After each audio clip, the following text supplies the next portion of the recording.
الحمدللہ وحدہ والصلاة والسلام علی من لا نبی بعدہ اما بعد فاعوذ باللہ من الشیطان الرجیم بسم اللہ الرحمن الرحیم ما كان محمد ابا احد من رجالکم ولكن رسول اللہ وخاتم النبیین وكان اللہ بكل شيء عليما عن ابي هريرة رضي الله تعالى عنه قال قال رسول الله صلى الله عليه وسلم إن مثلي ومثل الأنبياء من قبلي كمثل رجل بنى بيته فأحسنه وأجمله إلا موضع لبنة من زاوية فجعل الناس يطوفون به ويتعجبون له ويقولون هلا وضعت هذه اللبنة فأنا اللبنة وأنا خاتم النبيين رواه الإمام الهمام البخاري في صحيحه صدق الله العظيم وبلغنا رسوله النبي الأمي الكريم ونحن على ذلك لمن الشاهدين والشاكرين والحمد لله رب العالمين۔ یا الہی آج تو صدیق سا ایمان دے، آنکھ دے اور اسوہ فاروق کی پہچان دے، کر مبرہ عیب سے اور عفت عثمان دے، فقر دے کرار کا اور حیدری اوسان دے۔ معزز دوستو، آج 20 نومبر 2021 بروز ہفتہ ہے اور میں یہاں شہر اقبال ضلع سیالکوٹ میں مشہور و معروف مرکز اہل حق دارالعلوم شہابیہ میں حضرت مولانا منیر احمد صاحب کی دعوت پرخلوص پر آپ کی خدمت میں موجود ہوں۔ میرے دوستو، من لم یشکر الناس لم یشکر اللہ، جس میں شکریہ کا مادہ نہیں ہے اس میں اللہ کے شکر کا مادہ نہیں ہے۔ میں پورے پاکستان گھومتا ہوں، مجھے ہر میزبان سے واسطہ پڑتا ہے، لیکن جو بات اچھی ہو اسے اوپنلی کہنا چاہیے۔ میری مولانا منیر سے زندگی میں آج پہلی ملاقات ہے۔ آج تک آن دا کال ہماری ملاقات تھی، لیکن آج بالمشافہ پہلی بار ملا ہوں۔ وقت کے لحاظ سے پابندی، گفتگو کے لحاظ سے بہتری اور معاملات کے لحاظ سے پوری ترتیب، اس جیسا بندہ میں نے نہیں دیکھا۔ میں دیے گئے وقت سے آج کچھ لیٹ ہوں، اس کی وجہ میں نہیں ہوں، آپ کا سیالکوٹ ڈسکا انٹرچینج کا عملہ ہے۔ وہ عملہ سارا چھٹی پہ ہے، ایک ہی بوتھ کھلا ہوا ہے، 150 گاڑیوں کی لائن لگی ہوئی ہے۔ آپ بتائیں ہمارے 25 منٹ وہاں ضائع ہو گئے۔ میں آج گھر سے ظہر سے پہلے چلا ہوں، میں نے ظہر راستے میں بطور قصر پڑھی ہے، میں نے ایک ایک منٹ کا لحاظ رکھا۔ حضرت نے مجھے 8 سے 8:30 کے درمیان کہا تھا، میں تقریباً 25-30 منٹ اس ٹائم سے لیٹ ہوں، لیکن اس کے باوجود بھی نہ ماتھے پر تیوڑی، نہ اس کے باوجود یہ تانا کہ آپ لیٹ آئے، اس جیسا بندہ میں نے نہیں دیکھا۔ میں اللہ سے دعا کرتا ہوں اللہ ان کی عمر میں علم میں برکات عطا فرمائے۔ دوسری بات، آج آپ کے یہاں دارالعلوم شہابیہ میں جب میں سفر شروع کر رہا تھا تو سعودی عرب مکۃ المکرمہ سے ہمارے مخدوم حضرت مولانا عبدالحفیظ مکی رحمہ اللہ کے خلیفہ مجاز اور علمی دنیا کے ایک چشم و چراغ حضرت مولانا فضیلت الشیخ ڈاکٹر سعید عنایت اللہ دامت برکاتہم کی مجھے 2 بار رابطے کی کوشش انہوں نے کی، کال کی، میسج کیا، میں صبح دیکھ نہ سکا۔ بعد میں جب میں پنجاب انٹر ہوا مجھے خیال آیا تو میں نے کال کی۔ حضرت نے مجھے فرمایا مفتی صاحب آپ سے تو ہمارا بڑا پیار، واقعی ان سے میرا بڑا پیار کا تعلق ہے، تو فرمان لگے جہاں آج آپ جا رہے ہو وہ میرا ضلع ہے۔ یہ میرے علم میں نہیں تھا، میں مکہ مکرمہ میں ان سے ملاقاتوں کا پوری ترتیب رکھتا ہوں۔ میں نے کہا اچھا ماشاءاللہ آپ بھی سیالکوٹی ہیں؟ کہتے جی ہاں۔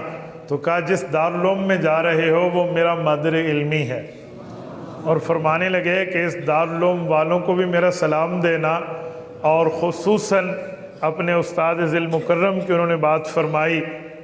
علمی دنیا کا ایک نامی گرامی نام حضرت مولانا محمد علی کاندھلوی رحمہ اللہ، فرمایا میرے استاذ مکرم ہیں، آپ ان کے ادارے میں ہیں۔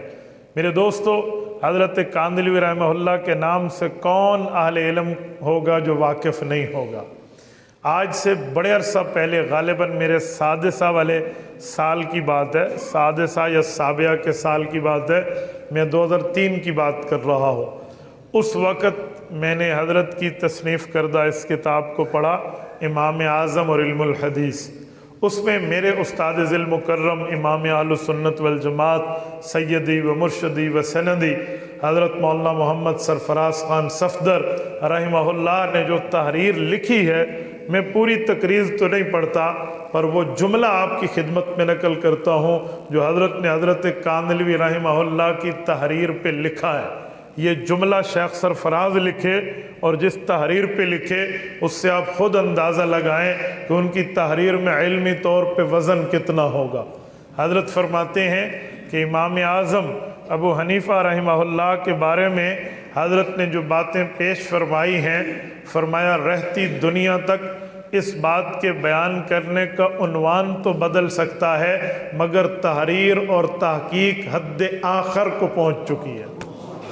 یہ حضرت امام اہل سنت والجماعت کے قلم سے جو لوگ واقف ہیں کہ اس شخص کے بڑھاپے میں رب نے جوان قلم جو عطا فرمایا تھا، اور حضرت امام اہل سنت کے طرز استدلال سے دنیا واقف ہے، تو آپ خود اندازہ لگائیں۔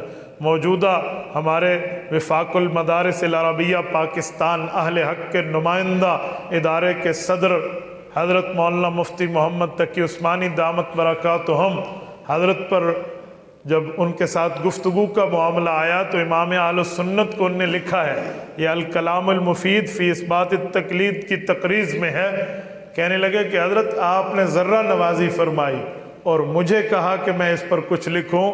میں تو وہ ہوں اپنے والد مکرم کی ہدایت حضرت مفتی محمد شفیع رحمہ اللہ کی ہدایت پر آپ کی تصنیفات کو اپنے سرانے سنبھال کے رکھا کرتا تھا۔ امام اہل سنت تو وہ ہیں جن کے لیے مقامی ابی حنیفہ کی تقریض پر حضرت مولانا محمد عبداللہ شیخ الحدیث جامعہ رشیدیہ سہیوال، جن سے بڑے بڑے حضرات نے دورہ حدیث کیا ہے، آپ نے سند سنی ہوگی، مولانا ترجمیل بھی سناتے ہیں کہ میں نے عبداللہ سے پڑھی بخاری، اس نے خیر محمد سے پڑھی، یہ وہ مولانا عبداللہ ہے۔ وہ لکھتے ہیں حضرت کی کتاب پہ کہ امام اعظم ابو حنیفہ رحمہ اللہ کے بارے میں مجھے کچھ باتوں میں اشکال میں مبتلا تھا میں، لیکن کسی کے سامنے بات کرتا نہیں تھا کہ کسی نہ کسی دن مطالعہ میں یہ نقطہ حل ہو جائے گا، لیکن اللہ کا کرم، شیخ سرفراز رحمہ اللہ نے کتاب بھیجی، میں نے اس پہ تقریض کیا کرنی تھی، میں نے اس کو پڑھا تو میرے اشکالات دور ہو گئے۔ اتنا بڑا بندہ حضرت مولانا محمد علی کاندھلوی رحمہ اللہ کی کتاب پہ جب یہ جملہ لکھے، جب یہ لفظ لکھے کہ عنوانات عناوین تو بدل سکتے ہیں، چیپٹر ہیڈنگ تو چینج ہو سکتا ہے، لیکن ان کی ریسرچ پیک پہ پہنچ چکی ہے، تحقیق حد آخر کو پہنچ چکی ہے، تو اس سے حضرت کاندھلوی رحمہ اللہ کے علمی وزن کا اندازہ لگایا جا سکتا ہے۔ لیکن رب العزت کے ہاں ہر چیز کی تقدیر ہے۔ میں ایک عرصہ کے بعد حضرت کی اس ادارہ میں حاضری کا شرف حاصل کر رہا ہوں۔ میری دعا ہے اللہ پاک ہمارے ان جملہ اکابرین کی قبر کو نور سے بھر دے، اللہ رب العزت ان کے آخرت کے منازل کو خوبصورت سے خوبصورت تر بنائے، خوبصورت تر سے خوبصورت ترین بنائے، اور رب کریم ہمیں ان کے نقش قدم پہ چلنے کی توفیق عطا فرمائے۔ معزز ساتھیو، آج پروگرام ہے ختم نبوت کے حوالے سے تحفظ ختم نبوت۔ تحفظ کا معنی ہے حفاظت کرنا، ختم نبوت کا مطلب رسول اللہ کے اس تاج کی حفاظت کرنا جس تاج ختم نبوت سے اللہ نے حضور پاک کو تاجدار بنایا ہے۔ سرور کائنات صلی اللہ علیہ وسلم کے اس تاج میں لگے ہوئے موتیوں کی حفاظت کرنا جو موتی اللہ رب العزت نے رسول اللہ کے تاج اقدس میں جڑ دیے ہیں۔ ختم نبوت کا کام وہ کام ہے، یہ بات ذہن میں رکھنا، جس کام کو اس دھرتی کا مقدس کام کہا جائے تو بے جا نہیں ہے۔ اہل علم جانتے ہیں اللہ کے ماننے میں توحید سر فہرست ہے، اسی طرح رسالت مآب کے ماننے میں ختم نبوت سر فہرست ہے۔ کوئی اللہ کو مانے کہے میں رزاق مانتا ہوں، جبار مانتا ہوں، قادر مانتا ہوں، مالک مانتا ہوں، خالق مانتا ہوں، جل وعلا مانتا ہوں، ذوالجلال والاکرام مانتا ہوں، تمام صفات خداوندی کا اقرار کرے، پر توحید میں رب کو وحدہ لا شریک نہ مانے، ہم کہیں گے جباریت کی صفت مان کے بھی تو مؤمن نہیں ہوا، تو اللہ کو ملک القدوس مان کے بھی اسلام نہیں لایا، ذوالجلال والاکرام مان کے بھی تو ایمان پر موجود نہیں ہے، رب کریم کو خالق مالک رازق مان کے بھی تو نے اپنا ایڈمیشن داخلہ اسلام میں نہیں لیا، ویسے ہی وہ بندہ ہے جو کہے حضور پاک امام الانبیاء ضرور ہیں، رسول اللہ کا رتبہ سب انبیاء سے بالا، سب انبیاء سے اولا، سب انبیاء سے اعلیٰ، سب انبیاء سے افضل، سب انبیاء سے اکرم اشرف ہے، حضور پاک کا مقام اور مرتبہ بڑا، صاحب الہجرت ہیں، صاحب المعراج ہیں، صاحب القرآن ہیں، امت محمدیہ کے ایک بہت بڑی معتبی تعداد کے رسول اللہ امام ہیں، وہ سب کچھ مانتا چلا جائے لیکن رسول اللہ کے سر پر ختم نبوت کے تاج کو نہ مانے، رسول اللہ کے کندھوں پر ختم نبوت کے تمغوں کو نہ مانے، رسول اللہ کے عہدوں میں خاتم النبیین کے عہدے داری کو نہ مانے، یہ بندہ ایسے غیر مسلم ہے جیسے توحید کا انکاری غیر مسلم ہے۔ That is a sensitive matter، یہ اتنا حساس مسئلہ ہے، اتنا حساسیت کا حامل معاملہ ہے، خدا کی قسم اگر اس کی حساسیت دیکھیں تو عقل دنگ رہ جائے۔ میں اس کی مثالیں پیش کرنے سے پہلے آپ کے سامنے ایک جملہ سمجھا کر اس کی حساسیت کی بات کرتا ہوں۔ یاد رکھیے میرے پاک پیغمبر وہ ہیں جن پیغمبر نے فرمایا من کان منکم یؤمن باللہ والیوم الآخر فلیکرم ضیفہ، فرمایا لوگو میں تمہیں بطور نبی یہ حکم کر رہا ہوں اگر تمہارا ایمان اللہ کی ذات اقدس پر ہے، اگر تمہارا ایمان قیامت کے دن پر ہے تو یاد رکھو تمہارے دروازے پر مہمان آئے تمہیں اکرام کرنا ہوگا۔ حدیث ہے یا نہیں ہے؟ توجہ رکھنا، توجہ کو سلپ نہ ہونے دینا۔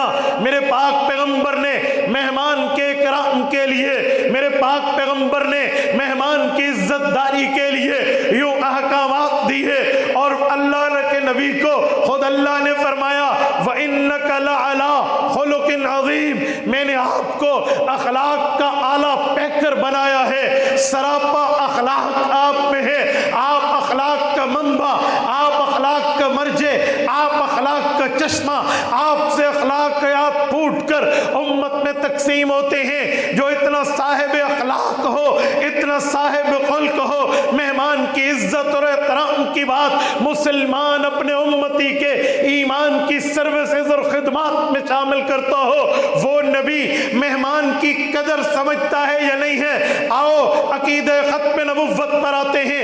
رسول اللہ کے در اقدس پر مسلمان بھی آتے تھے، کفار بھی آتے تھے، اپنے بھی آتے تھے، غیر بھی آتے تھے، رسول اللہ کو ماننے والے بھی آتے، رسول اللہ کے انکاری بھی آتے، کبھی دروازے پہ آئے ہوئے، کبھی کسی دربار میں آئے ہوئے شخص کو اللہ کے رسول نے یوں انکار کر کے سوکھے روکھے منہ واپس بھیجا ہو، اس دھرتی پہ ثابت نہیں ہے۔ اللہ کے رسول نے تو اس شخص پہ نرمی کر لی تھی جس نے مسجد نبوی میں بیٹھ کے ناواقفیت کی بنیاد پر چھوٹا پیشاب کر ڈالا تھا، صحیح بخاری میں ہے۔ صحابہ کرام نے روکا، حضور پاک نے فرمایا ماں اسے مت روکیے، اسے پتہ نہیں ہے۔ اللہ کے رسول نے تو ان کے ساتھ نرمی کی تھی جو اپنے اونٹ اور جانور کی سواریاں لیتے ہوئے آ کر مسجد نبوی میں ٹھہر جاتے تھے۔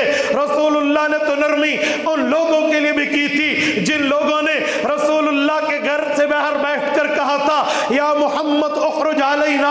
اللہ کے رسول نے پیار تو انہیں بھی دیا تھا، بلکہ پیغمبر کریم کا پیار تو اتنا ہے کہ اپنے سگے چچا کا قتل کرنے والا حضرت وحشی بن حرب جب صحابی بنتے ہیں، مسلمان ہوتے ہیں، ہلکا بگوش اسلام میں آتے ہیں، اسلام میں داخل ہوتے ہیں، پیغمبر پیغمبر کائنات نے ویلکم کیا ہے۔ رسالت مآب نے اتنی حد تک فرمایا تیرا ایمان قبول ہے، اسلام قبول ہے، احسان و ایقان قبول ہے، شریعت میں داخلہ قبول ہے، لیکن وحشی صحابی ضرور ہے، اچھا ضرور ہے، اللہ کے لیے تیرا ایمان قبول، لیکن کوشش کرنا میرے سامنے نہ بیٹھتا، مجھے چچا یاد آ جاتا ہے، اخلاق کتنے ہیں، اسے بھی نہیں دھدکارا، بلکہ اس کے لیے حضرت رسول اللہ نے اپنی پگڑی بھیجی تھی۔ اکرمہ بن ابی جہل اپنی بیوی کی دعوت پہ آ کے ابو جہل کا بیٹا مسلمان ہو جاتا تھا۔ اخلاق کتنے ہیں، حضرت ہندہ رضی اللہ عنہا کے اپنے معاملات اپنی جگہ، لیکن جب ایمان کے لیے آئی، اسلام کے لیے آئی، ہلکا بگوش اسلام میں داخل ہونے آئی، تو حضرت ہندہ کے ساتھ پیغمبر کریم کی ایک ساتھ گفتگو ہے۔ خود قرآن کریم 28واں پارہ سورۃ ممتحنہ میں ذکر کرتا ہے، اذا جاءک المؤمنات یبایعنک علی الا یشرکن باللہ شیئا ولا یسرقن ولا یزنین ولا یقتلن اولادہن۔ یہ پورے قرآن نے ساری بات کر کے فرمایا فبایعہن واستغفر لہن اللہ، اے پیغمبر ان کو بیعت بھی کرنا، اپنے حلقے میں داخل بھی کرنا، ان کے لیے مجھے کہنا اللہ ان کے گناہ معاف کر دے۔ اخلاق کتنی ہے، لیکن جب بات ختم نبوت پہ آتی ہے، عقیدہ ختم نبوت پہ آتی ہے، تو یمامہ سے چل کے مسلمہ پیغمبر کریم کے دربار میں آتا ہے۔ مسلمہ کذاب بظاہر کلمے کا مدعی ہے، مسلمہ کذاب بظاہر اسلام لانے کا مدعی ہے، پیغمبر کریم سے باتوں باتوں میں اپنے اندرونی کفر کو، اندرونی نفاق کو، اندرونی بغض کو خارج کرتے ہوئے کہتا ہے اگر یوں کر لیں، میں آپ کا کلمہ تو پڑھ لوں، میں آپ کی بات تو مان لوں، لیکن ایک نصیحت و وصیت آپ اپنے فالوورز کو یعنی اپنے صحابہ کو کر دیں، آپ کے جانے کے بعد نبوت کا ذمہ دار میں ہوں، آپ کے جانے کے بعد نبوت کا معاملہ میرے سر پہ ہوگا، یعنی میں نبی ہوگا۔ کیا آپ میرے ساتھ اس بات کا اعلان کر کے کمٹمنٹ کرتے ہیں، آپ میرے ساتھ معاہدہ کر کے مذاکرات کی ٹیبل پہ اس بات کو ایکسپٹ کرتے ہیں میں مان لوں گا، کلمہ پڑھ لوں گا، ایمان لاؤں گا، اسلام بجا لاؤں گا، لیکن آپ کے بعد نبوت مجھے ملے؟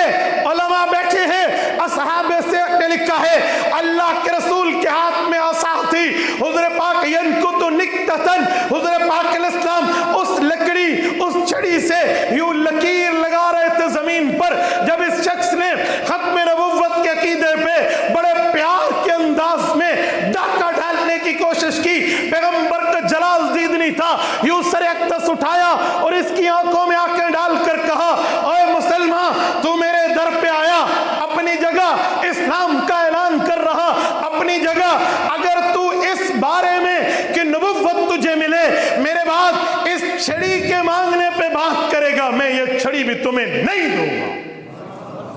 یہ رسالت باپ نے گھر جزاک اللہ میرے بیان کو سبق سمجھیے، رسالت باپ نے اس موقع پر بھی اس شخص کے ساتھ معاملہ یہ کیا ہے، اس موقع پر بھی کسی قسم کے اکرام مہمان کو سامنے نہیں لائے۔ عقیدہ ختم نبوت اتنا حساس ہے، عقیدہ ختم نبوت اتنا عام ہے کہ پیغمبر کائنات نے اس پر لے دے کی بات نہیں فرمائی۔ تو جب اتنا حساس ہے، اتنا سینسیٹیو ہے، اتنا عام ہے، تو آج ہم علماء کو یہ بات کہتے ہوئے نظر کیوں آتے ہیں؟ اجی قادیانی تو کافر اقلیت قرار آ گیا ہے، اب کیا ضرورت ہے اس کے خلاف محنت کرنے کی؟ اجی انہوں نے تو کھڈے لین لا دیتے ہیں، وہ پھٹے چڑھ گئے نے، کیا ضرورت ہے؟ وہ تو ان کے لیے قانون بن گیا ہے، اب محنتیں کیوں کرتے ہو؟ اب باتیں کیوں کرتے ہو؟ اب تحفظ ختم نبوت کے سیمینار اور جلسے کرنے کی ضرورت آپ کو کیوں پیش آئی ہے؟ یہ جملہ آپ کیوں کہتے ہو؟ آپ کو نہیں پتا یہ علماء، یہ ختم نبوت کی جماعتیں، یہ ختم نبوت والے، یہ ختم نبوت کے عقیدے پر چوکیدار اور پہرہ دار ہیں۔ پہرے دار اور چوکیدار کو پتا ہوتا ہے چور کی آمد کہاں کہاں سے ہے۔ آپ صرف اس بات پہ بیٹھے، اچھا اگر یہی بات ہے، بلکہ اس کو میں اپنے طریقے سے سمجھاتا ہوں، آپ کی توجہ ہے؟ توجہ ہے؟ سنیے،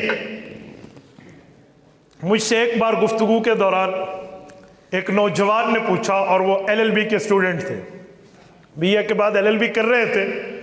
مجھے کہا مولانا گفتگویں آپ کی بہت سخت ہوتی ہیں عقیدہ ختم نبوت پہ، بڑے یوں بازو چڑھا کے، آنکھیں سرخ ہوتی ہیں، آواز میں قدر کرختی ہوتی ہے. کیا بات ہے؟ قانون بن گیا ہے، لا موجود ہے، رول اور ریگولیشن کی بات ہے، یہ بس امپلائی ہو جائے گا، بات ختم. آپ قانون کے ہاتھ مضبوط کریں. آپ کیوں خواہ سے مرزائیت کے لیے یوں طریقے یوں؟ اس کے دل میں دین کا درد تھا لیکن دین کا علم نہیں تھا کہ وہ قادیانیت کے چوریوں کے دروازے کیسے کیسے چلتے ہیں. میں نے انہیں کہا کہ پھر میں یہ آج کے بعد کہنا چھوڑ دوں کہ زنا کرنا جرم ہے؟ کہتے کیوں؟ میں نے کہا میں تو کہتا ہوں میری چاہت تو پھر یہی بنتی ہے کہ میں چھوڑ دوں، بھائی کوئی زنا کرے یا نہ کرے، میں کسی کو منع نہیں کروں. کیوں نہیں منع کریں گے؟ میں نے کہا زنا کے لیے بھی تو ایکٹ موجود ہے. نہیں سمجھے؟ زنا کے لیے بھی تو قانون موجود ہے. اچھا میں آج کے بعد یہ کہنا چھوڑ دوں بھی چوری نہ کرو، کیوں؟ ڈاکہ تو مارے نہ مارے کوئی نہیں مسئلہ، میں اس پر بالکل پتلی لائن پکڑ لیتا ہوں، میں ٹھیک ہوں. کیوں؟ آپ کو تو کہنا چاہیے چوری نہیں کریں، تو بھائی چوری کے لیے پورے قوانین موجود ہیں. تو پوری ترتیب ہے. یہ میں نے 2 ایگزامپل دیے، ورنہ قانون کا طالب علم تو پوری بات جانتا ہے. پوری ترتیبیں یہاں معلومات میں ہیں، تو پھر جتنے قوانین موجود ہیں اس کے لیے چھوڑ دیں. یہ عجیب طرز چل پڑا ہے. اچھا اگر یہی بات ہے تو آپ کے محلے والے سارے یہاں کے رہنے والے نماز کو مانتے ہو یا نہیں مانتے؟ بولیے. تو پھر اذان دینا چھوڑ دیں. کیا ضرورت ہے اذان کی؟ جب سارے مانتے ہو تو اذان کیا ضرورت؟ تو سب کہیں گے بھائی یہ بھی اسلام کا ایک فریضہ ہے. تو پھر دین کے معاملات کا تحفظ بھی اسلام کا فریضہ ہے. اس پر آپ ہمیں یہ نہیں کہہ سکتے کہ بھائی کیا ضرورت ہے، کیا معاملہ ہے. اور سنیں، اس کی حساسیت اتنی ہے کہ اس پر کوئی دوسرے معاملے کی لے دے نہیں ہو سکتی. آؤ میں ایک بات مزید آپ کی خدمت میں کرتا ہوں. ختم نبوت کے انکار کے مسئلے کو حساس جاننا رسول اللہ سے تو ہمارے سامنے آ گیا، صحابہ کرام میں دیکھتے ہیں، پیغمبر کے صحابہ میں. کیا ہمیں ایسا ملتا ہے کہ اس اہم معاملے کو اس اہم نہج پر یوں پیش کیا جائے؟ توجہ توجہ. ہاں ہاں ملتا ہے، اور اس شخص کے دور سے ملتا ہے جس کو پیغمبر کی زبان پہ یہ ٹائٹل مل چکا ہے، افضل البشر بعد الانبیاء. کہ انبیاء کرام کے بعد اس دھرتی پر، انبیاء کے بعد اس کرۂ ارض پر، انبیاء کے بعد اس آسمان کے نیچے، انبیاء کے بعد اس زمین کے اوپر اگر کسی شخص کا سر اس قابل ہے کہ اس کے سر پہ تاج سرداری سجے، کسی کے کندھے اس لائق و فائق ہیں کہ ان کے کندھوں پر امت کی سیادت قیادت رئیسی کا تمغہ سجے، تو وہ ابو بکر صدیق کی ذات اقدس ہے. ابو بکر کو دیکھتے ہیں کہ اس مسئلے پر نرم ہے یا گرم ہے. صدیق اکبر رضی اللہ عنہ کی نرمی تو بہت مشہور ہے، ابو بکر کی نرمی تو بہت مشہور ہے. میں اس نرمی پر کیا مثال پیش کروں؟ میں ایک بات کرتا ہوں پھر میں اس عنوان پر بات کروں گا، توجہ رکھنا. صدیق اکبر کی نرمی دیکھنی ہو تو عین اس موقع پر دیکھو جہاں پر سب ایک طرف ہیں، اکیلا ابو بکر ایک طرف ہے. بدر کے 70 قیدی پکڑے گئے ہیں. ان 70 قیدیوں کا کیا کریں؟ ان کا کیا معاملہ ہو؟ مشورہ دیجئے. پیغمبر کے سب صحابہ کی رائے ایک طرف ہے، اکیلا ابو بکر ایک طرف ہے. باقی سب کی مشترکہ رائے، سب کو ملا کر یہی ہے اجی مار دیا جائے. یہ ظالم ہے، یہ ہمارے مقابلے میں نکل کے آئے ہیں. آج پہلے مسئلے پر انہیں چھوڑ دیا گیا تو آئندہ کے لیے نرمیاں لیں گے، فلاں فلاں فلاں. اور اللہ کی چاہت بھی یہی تھی جو باقی مشورہ دے رہے تھے. سورۃ نمبر 9 سورۃ توبہ، قرآن کریم کہتے ہیں ما کان لنبی ان یکون لہ اسرا حتی یثخن فی الارض، کہ ان کے خون سے زمین کی پیاس کو بجھا دیا جائے. حق تو یہ ہے، لیکن اس موقع پہ پیغمبر کریم کے چہرے کو ابو بکر صدیق پڑھ رہے تھے. جیسے کہتے ہیں نا فیس ریڈنگ. فیس ریڈنگ بڑی چیز ہوتی ہے. فیس ریڈنگ کے لیے ورڈنگ نہیں چاہیے ہوتی، الفاظ نہیں بولے جاتے، یہ احساس اور فیلنگز کا نام ہے. یہ چہرے کو پڑھنا بہت بڑا کمال ہے. ماں باپ اور بچوں کا تعلق ہو نا تو بچہ کہے گا ماں نے مجھے کہا تو نہیں ہے، ابا نے مجھے کہا تو نہیں ہے۔ لائق فائق بیٹے کو یہ کہنے کی ضرورت نہیں ہوتی، وہ سمجھے گا میرے باپ کی منشا کیا ہے، میری اماں کی نیڈ کیا ہے، میری والدہ کی ضرورت کیا ہے، میرے ابو کی چاہت کیا ہے، وہ سمجھے گا۔ اسے کہتے ہیں فیس ریڈنگ، اسے کہتے ہیں چہرے کو پڑھنا، اسے کہتے ہیں مزاج شناسی۔ تو ابو بکر کو رسول اللہ صلی اللہ علیہ وسلم سے نسبت اتحادیہ حاصل ہے، وہ نسبت اتحادیہ ایک تصوف کی نسبت ہے۔ میں اس کو سمجھانے کے لیے ایک جملہ کہتا ہوں کہ وہاں زبان نہیں چلتی، چہروں کے اشاروں سے بات پوری سمجھا دی جاتی ہے، اسے نسبت اتحادی کہتے ہیں۔ حضرت ابو بکر صدیق رسول اللہ کے چہرے اقدس کو پڑھ رہے ہیں، رسول اللہ کے دل، ابھی تو آیت نہیں آئی تھی نا کہ اللہ کا حکم آئے، حضور پاک کے دل کی منشا یہ تھی کہ اگر ان کی صلاحیتوں کو بروئے کار لایا جائے، یہ جو کفار ہمارے پاس پکڑے گئے ہیں ان کی صلاحیتوں کو بروئے کار لائیں۔ مثلا قرآن کریم اتر رہا ہے اور جنگ بدر تک تو ایک معتد بھی جو ہے نا کیا کہتے ہیں قرآن کریم کا ایک مواد اتر چکا تھا، تو ہمیں کاتبین چاہیے، ہمیں رائٹرز چاہیے، لکھنے والی چاہیے۔ تو ان میں بڑے بڑے بندے بڑے خوش خطی سے لکھتے ہیں، وَهُوَ يَكْتُبُ وَهُوَ يُحْسِنُ الْكِتَابَ، علماء سیار لکھتے ہیں، بہت اچھا لکھتے تھے، پینٹرز تھے ان میں۔ تو اگر یہ لوگ ہمارے بندوں کو سکھا دیں تو یہ فدیہ بن جائے گا۔ ہم کہیں گے چل تو سکھا دیا تو انہیں لکھنا پڑھنا، چل تجھے چھوڑ دیں گے۔ یہ تو بڑے بڑے اسپیشلسٹ ہیں اپنے معاملات کے، یہ کسی سے مال کا فدیہ لے لیا جائے تو اسلام پر خرچ ہو جائے گا، معیشت کی مضبوطی آ جائے گی، اس طرح کی باتیں۔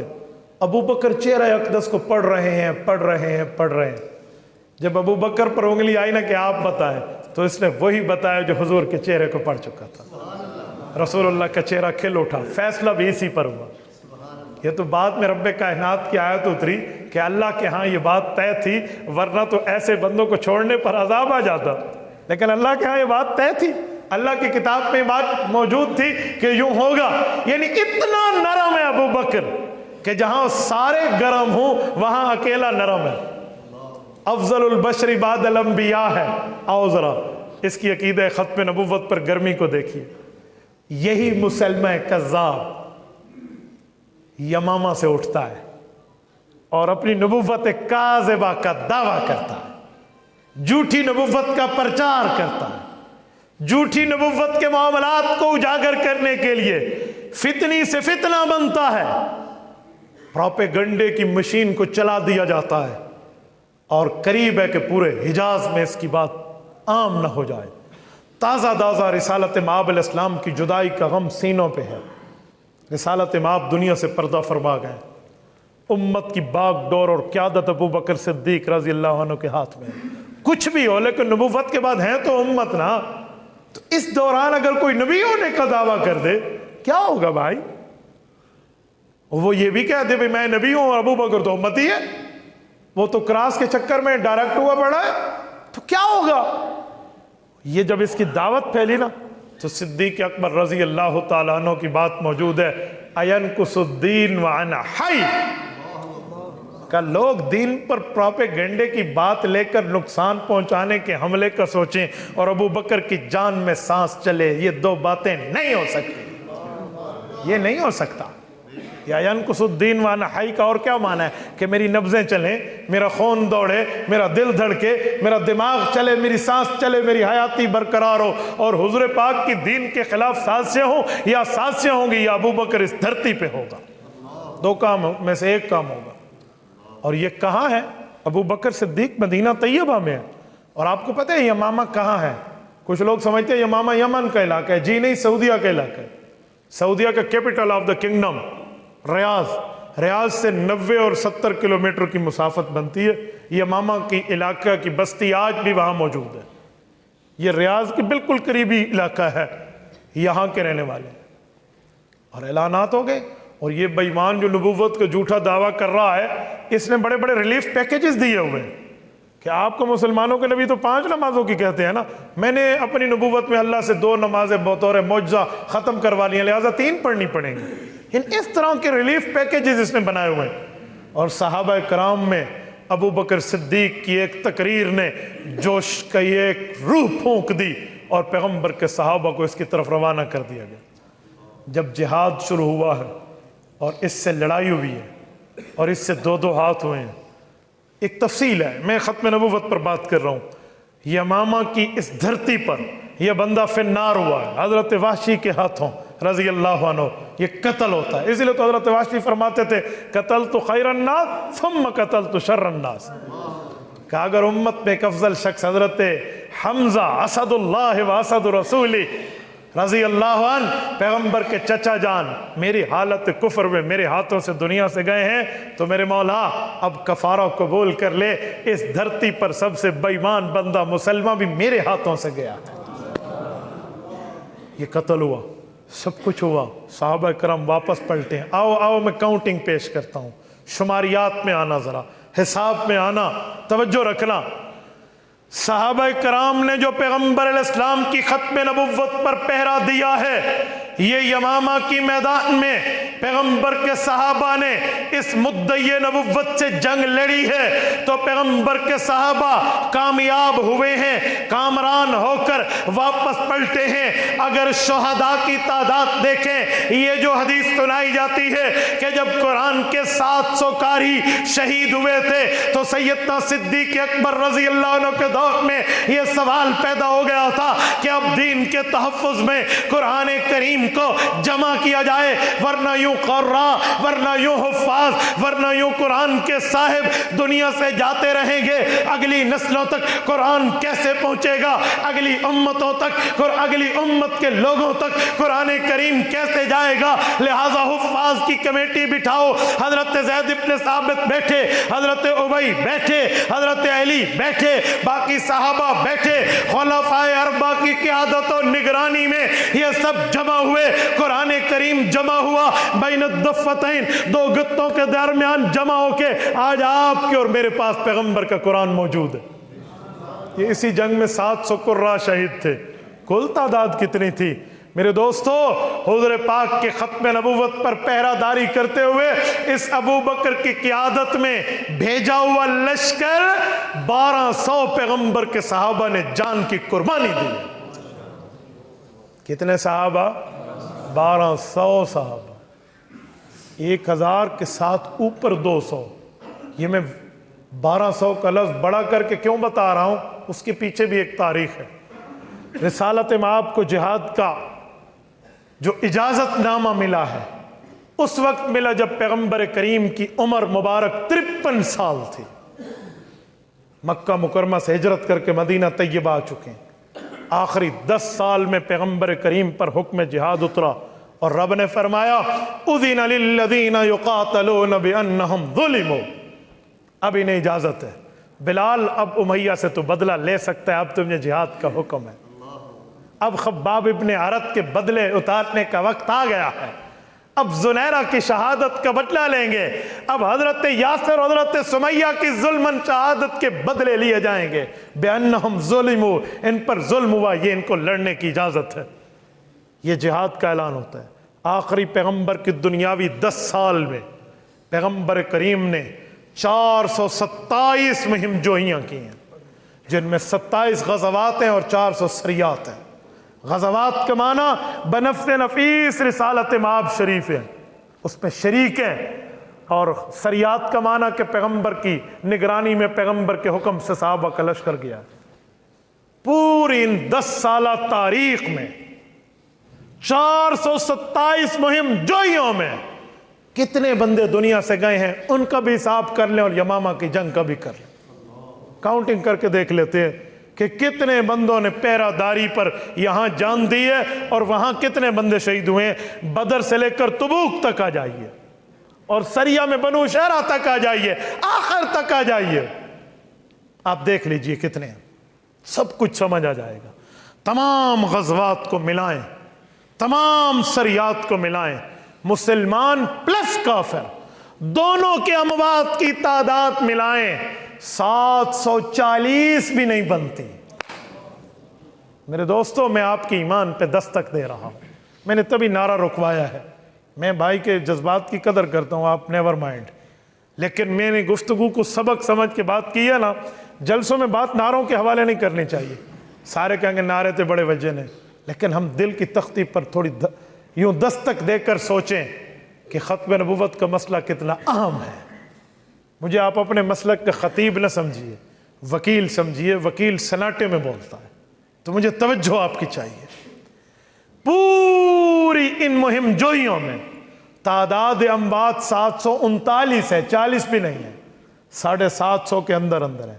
مسلمان کافر دونوں ملا کر، اپنے پرائے دونوں ملا کر، صرف صحابہ کی بات نہیں کر رہا، جو ان کے قتل ہوئے وہ اور جو ہمارے شہداء وہ سارے ملا کر 750 کے اندر ہیں۔ یہ پیغمبر کریم کا دور ہے، تمام جنگوں کی سمری، تمام جنگوں کا خلاصہ 750 بندوں کے اندر میں نبوی انقلاب دنیا پر ایک منصہ شہود پر رونما ہو چکا ہے۔ لیکن خلافت صدیق کا دور ہے، ابو بکر صدیق نرم ضرور ہے، ابو بکر صدیق کی نرمی مشہور ضرور ہے، لیکن اس شخص نے ایک ہی جنگ میں پیغمبر کی ختم نبوت پہ صرف صحابہ 1200 نچھاور کر دیے۔ آپ اندازہ لگا لیں۔ اور ابو بکر کتنے نرم ہیں۔ یہ جمعہ کے خطبے میں آپ کا خطیب آپ نے عصا پکڑ کے ایک حدیث پاک پڑھتے ہوئے آپ کو سنائی دیتا ہے، ارحم امتی بامتی ابو بکر۔ ارحم کیا مطلب؟ سب سے زیادہ، جزاک اللہ، سب سے زیادہ رحیم و کریم امت میں۔ ارحم اس میں تفضیل ہے، سپرلیٹو ڈگری وائلڈ، اس سے بڑا لفظ نہیں ہے۔ ارحم امتی بامتی ابو بکر۔ اور ابو بکر کی نرمی کتنی ہے، میں اس پر نہ چاہتے ہوئے بھی ایک بات عرض کر دوں کہ صدیقی عنوان ایسا ہے، اس پر میرا جی چاہتے میں یہ بات بھی کرتا جاؤں۔ آخری خطبہ میں جب پیغمبر کریم نے صحابہ کرام کو اشارہ دیا تھا نا کہ میں دنیا سے جانے والا ہوں، یہ امام بخاری صحیح بخاری جلد اول باب الخوخۃ فی المسجد کے تحت اس روایت کو لے کر آئے ہیں، تو حضرت رسول اللہ نے صحابہ کرام کو اشارے میں فرمایا تھا کہ میں دنیا سے جا رہا ہوں، ڈائریکٹ نہیں کہا تھا کہ ان کے دل کہیں برداشت نہ کر پائے۔ امام بخاری فرماتے اللہ کے رسول بیٹھے اور یوں خطبے میں ارشاد فرمایا، ان عبدا خیرہ اللہ ما بین زہرۃ الحیاۃ الدنیا وما عند اللہ فاختار ما عند اللہ فبقى من ناحیۃ المسجد۔ اللہ اکبر۔ کہا صحابہ بیٹھے، رسالت میں آپ نے ان کو کہا لوگوں ایک شخص کی بات سناؤں؟ کہ جی ضرور سنائیے، ارشاد فرمائیے۔ فرمایا ایک شخص کی مثال ہے کہ اس کا اللہ سے رابطہ ہو گیا، رب کریم نے اس سے پوچھا بتا کیا چاہتا ہے، انہوں نے کہا اللہ آپ فرمائیے۔ کہا اللہ نے کہ میرے بندے جب تک دنیا میں رہنا چاہتا ہے رہ، میں تجھے زندگی دیتا ہوں، اور جب میرے پاس آنا چاہے پھر میرے پاس آ جانا، تجھے اختیار ہے دنیا میں رہنا چاہیے یا میرے پاس آئے، تیری مرضی، یہاں رنگینیوں میں رہے یا رفیق اعلیٰ میں آ۔ تو صحابہ کرام عام بندے جو عام نایا طبقہ ایمان لانے والے، وہ یوں واقعہ سن رہے ہیں کہ پیغمبر کریم علیہ التحیۃ والتسلیم ایک شخص کی بات سنا رہے ہیں، عام بندہ وہاں تک نہیں پہنچا۔ تو صحابہ نے اشاروں میں گویا زبان حال سے پوچھا کہ یا رسول اللہ اس شخص نے اللہ کو کیا رپلائی دیا، کیا جواب دیا؟ تو رسالت میں آپ نے فرمایا فاختار ما عند اللہ۔ ادھر تک تو سارے سن رہے تھے اور یہاں پر بھی سارے سن رہے تھے کہ اس نے اللہ کی بات کو مان لیا، وہ اللہ کے پاس جائے گا۔ اس موقع پہ ابو بکر کا دل کھول اٹھا، فبکا من ناحیۃ المسجد۔ ابو بکر نے کونے سے برداشت تو بہت کیا کہ پی جاؤں، لیکن برداشت کے قابل نہ رہے، جب گلاس بھر جائے تو باہر بہنا بھی ہے نا، تو ابو بکر کے رونے کی آوازیں باہر نکلنا شروع۔ نائے لوگوں نے تو یوں دیکھا کہ اس شیخ اور بوڑھے کو کیا ہو گیا ہے، یہ کیوں رو رہا ہے؟ رسول اللہ تو کسی کی بات کر رہے ہیں، لیکن ابو بکر سمجھتے تھے یہ کسی کی بات نہیں ہے، حضور اپنی بات فرما رہے ہیں۔ پوری سیاست اٹھائیے، بخاری، مسلم، ابو داؤد، ترمذی، نسائی، ابن ماجہ، بلکہ اس کے علاوہ متون حدیث اٹھائیے، یقین مانے یہ حدیث یہاں پر ختم ہو جاتی ہے، اگلا جملہ نہیں ہے۔ اس سے اگلے جملے میں حضور نے ابو بکر کی دلداری شروع فرما دی۔ یہ بات یہاں پر چھوڑ دیں۔ ابو بکر کو روتا دیکھ کر پیغمبر سے برداشت نہ ہوا، فرمایا لا تبکین خوخۃ فی المسجد الا خوخۃ ابی بکر، کہ میرے بعد ابو بکر کے گھر کا دروازہ میری طرح مسجد میں کھلا رہے گا، یعنی جیسے میں امامت کے لیے آتا ہوں پھر یہ امام بنے گا۔ یہ حدیث پاک سنانے کا ایک ہی مقصد ہے کہ یہ اتنا نرم ہے، ابھی خبر آئی نہیں ہے، ابھی معاملہ ہوا نہیں ہے، ابھی کوئی چیز واقع ہوئی نہیں ہے، رسول اللہ نے ابھی دنیا سے پردہ فرمایا نہیں ہے، صرف ایک اوپنلی بات وہ بھی اشاروں میں کی جا رہی ہے، اور ابو بکر کی دھاڑیں نکل گئی ہیں۔ ارحم امتی بے امتی ابو بکر، ٹائٹل پیغمبر کی طرف سے ملا ہے۔ یہ رحیم و کریم شخصیت بھی ختم نبوت پہ اتنے حساس ہیں کہ 1200 صحابہ کرام کی شہادت کو لے کر بھی کہتے ہیں میں رسول اللہ کے سامنے سرخرو ہو گیا۔ یار یہ ابو بکر ہے، یہ ختم نبوت کی حساسیت سمجھی۔ میں نے بات یہیں سے چلائی تھی نا کہ حساس کتنا ہے، سینسیٹیو میٹر کتنا ہے۔ میرے دوستو یہ عام بات نہیں ہے، اہم بات ہے، یہ خاص بات ہے کہ ختم نبوت کا مسئلہ اس حد تک ہے، اور اس حد تک ختم نبوت کی بات کو پیغمبر کے صحابہ کرام نے یوں سمجھایا اور بتایا۔ اور میں ایک بات یہاں سمجھانے کے لیے کہتا ہوں، سنیے، 1400 سال گزر گئے ہیں، پیغمبر کریم دنیا سے پردہ فرما گئے، رسالت مآب پر قرآن کریم کی ایک آیت اتری ہے، رب کریم نے اس آیت میں ایک حکم ارشاد فرمایا ہے، سورت نمبر 4 سورت نساء آیت نمبر 115، فرمایا وَيَتَّبِعْ غَيْرَ سَبِيلِ الْمُؤْمِنِينَ نُوَلِّهِ مَا تَوَلَّى وَنُصْلِهِ جَهَنَّمَ وَسَاءَتْ مَصِيرًا، یعنی اجماع امت کا منکر اس دھرتی پر اس کو سزا ہے، توبہ کی قبولیت نہیں ہوگی، آخرت میں جہنم ہوگی۔ اجماع امت یہ رسول اللہ کو ملا ہے۔ اجماع امت کیا ہے کہ جب سلسلہ انبیاء ختم ہو جائے پھر امت کو اجماع ملتا ہے، یعنی امت کا معتبر طبقہ، امت کا معتبر طبقہ، امت کے ماہرین، امت کے اسپیشلسٹ، امت کے اکابر بیٹھ کے ایک مسئلے پر اتفاق کر لیں، اتحاد کر لیں، ایکا کر لیں، ایک بات پر متفق ہو جائیں، وہ امت کا اتفاقی مسئلہ اجماعی ہوتا ہے۔ قرآن کریم کی اس بات پہ حدیث پاک بتاتی ہے، جامع ترمذی جلد نمبر 2 کے لفظ پڑھ رہا ہوں، فرمایا ان اللہ لا یجمع امتی علی ضلالہ۔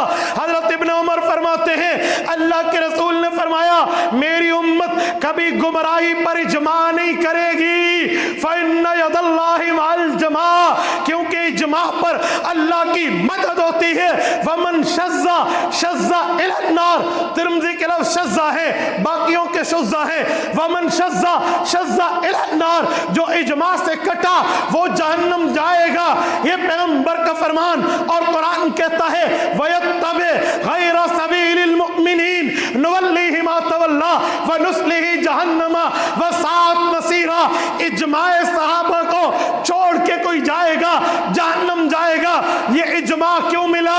اس لیے ملا حضور آخری نبی ہیں، پہلے نبی کے بعد نبی آتا امت کی قیادت کرتا، نبی کے بعد نبی آتا امت کو سنبھالتا، نبی کے بعد نبی آتے امت کی نگرانی کرتے۔ حضور پاک آخری نبی ہیں، فرمایا کہ بنی اسرائیل کے انبیاء میں سیادت بھی جاری تھی، سیاست بھی جاری تھی، قیادت بھی جاری تھی۔ کانت بنو اسرائیل تسوسهم الانبیاء، انبیاء بنی اسرائیل سیاست دان بھی ہوتے، نبی بھی ہوتے۔ کلما ہلک نبی خلفہ نبی، حضور پاک فرماتے ہیں صحیح بخاری جلد اول کتاب الانبیاء باب الامارہ کے تحت امام بخاری روایت لائے ہیں، فرمایا نبی جاتا تو نبی آتا، وَسَيَكُونُ بَعْدِ خُلَفَاءَ وَإِنَّهُ لَا نَبِيَّ بَعْدِي فَيَكْثُرُونَ، او کما قال، فرمائے لوگوں میرے بعد کوئی نیا نبی نہیں آئے گا، میرے خلفاء آئیں گے، کثرت سے آئیں گے۔ پیغمبر نے اجماع کی بات کر دی، اب نبی نہیں ہے، اب امت کو اجماع کا تحفہ پیغمبر کی وجہ سے ملا۔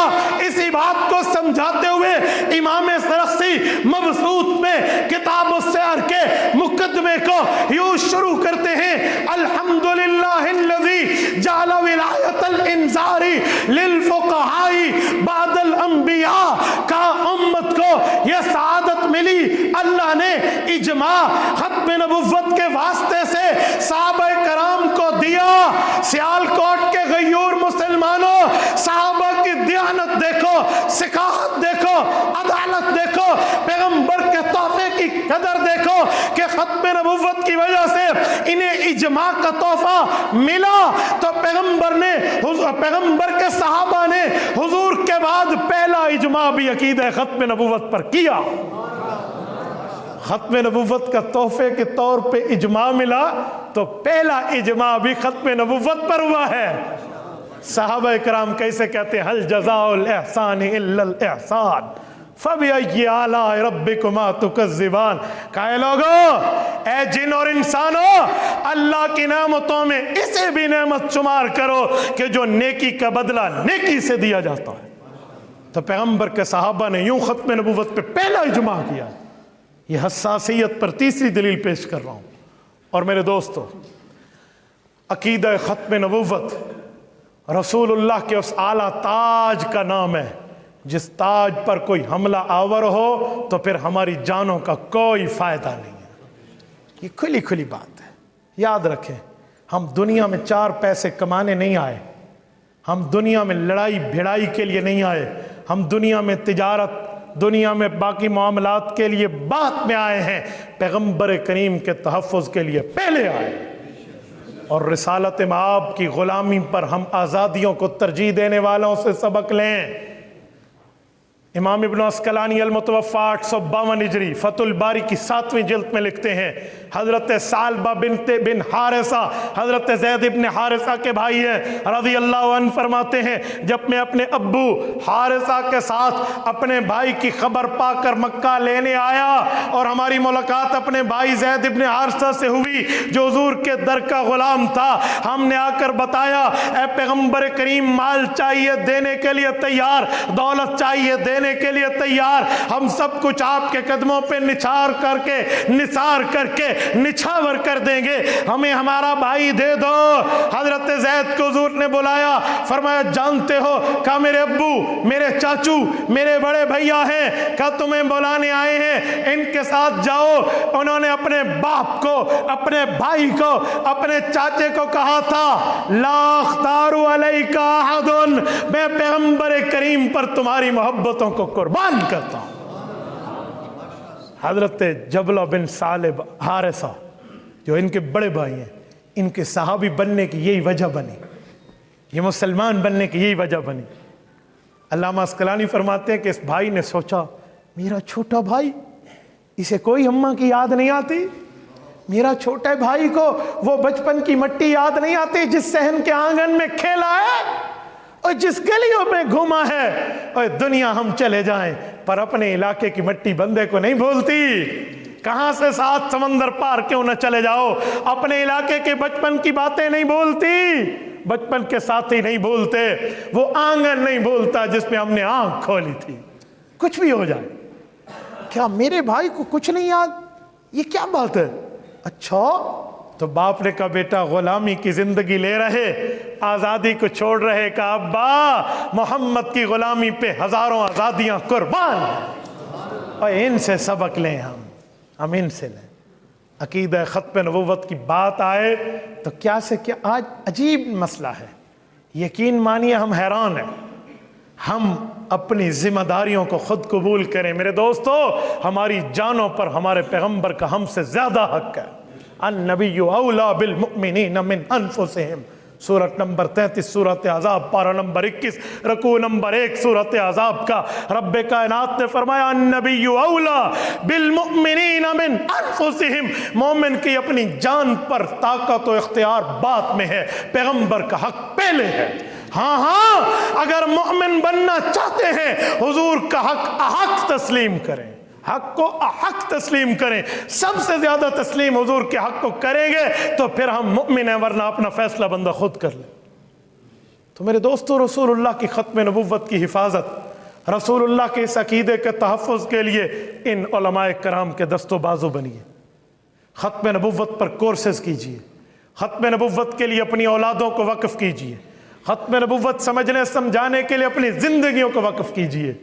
آپ تاجر ہیں، تاجران میں بات چلائیے، آپ سول سوسائٹی کے ہیں، آپ اپنی سوسائٹی میں چلائیے، آپ قانون دان ہیں، بار اور وکلا میں گفتگو کیجئے، آپ اسکول کے استاذ ہیں، اپنے بچوں کو پڑھائیے، مدرسے کے معلم ہیں، اپنے شاگردوں کو سمجھائیے، کالج کے پروفیسر یا یونیورسٹی کے ڈین ہیں، آپ کو اپنے اسٹوڈنٹ، اپنی کلاس اور اپنے حلقہ احباب کو متوجہ کرنا چاہیے۔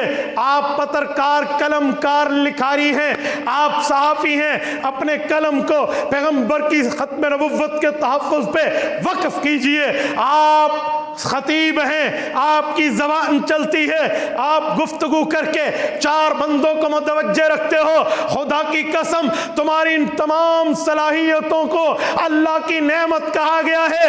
اگر یہ نعمتیں پیغمبر کے تحفظ پہ یا نعمتیں ختم نبوت کی حفاظت پہ نہ چلی، قرآن کریم سورۃ تکاثر کی آخری آیت 30واں پارہ رب کائنات نے بتایا ثم لتسألن یومئذ عن النعیم، عن النعیم نہیں ہے، عن النعیم ہے، اسے تنوین تنکیر کہتے ہیں، پراپر نہیں، کامن کی بات ہے، معرفہ نہیں، نکرے کی بات ہے۔ رب فرماتے ہیں عام سے عام نعمت کے بارے میں بھی کل قیامت میں تم سے پوچھوں گا۔ اپنی نعمتوں کو، اپنی زبان کو، مال کو، قوت کو، پاور کو، اولاد کو، وجاہت کو، سلطنت کو، مال و دولت کو پیغمبر کریم کی ختم نبوت کے تحفظ پہ لگائیے۔ خدا کی قسم یہ سودا بہت سستا ہے نجات کا، یہ سودا بہت سستا ہے نجات کا۔